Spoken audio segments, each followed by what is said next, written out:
All right, this is actually really a fun one because, true confession, I ended up spending a lot of time cleaning up accidental commands that were run in the wrong place. So I got tired of doing that and I built a safeguard. So what that means is Flask-Commands is trying to be intelligent and figure out if you're in a Flask application folder. So right now I have demos, which is folder that it holds a Flask application.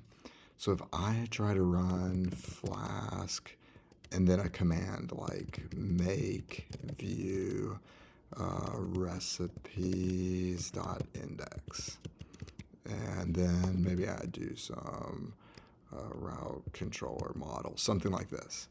If I hit enter here, I would not want to do this because it would actually create a whole bunch of files and possibly folders and things in this location that would cause me cleanup.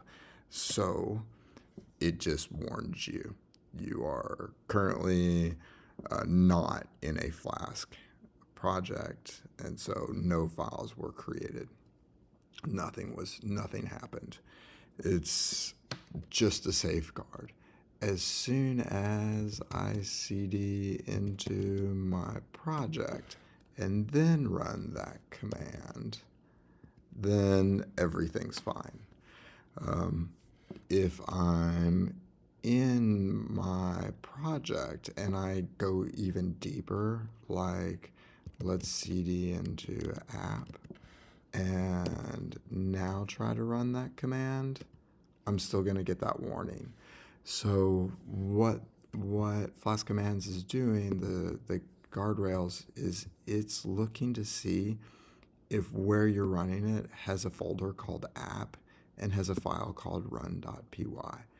If it has those two things, then it will allow you to run all the commands: Flask make view, Flask make controller, Flask make model. Now, the one exception here is Flask new. That can be run from anywhere, and you need to be able to run that anywhere because you need to be able to create a new project at any point on your machine. So this was to help myself so that I didn't have a whole bunch of unpleasant cleanup. And hopefully it helps you not have to go through that same thing.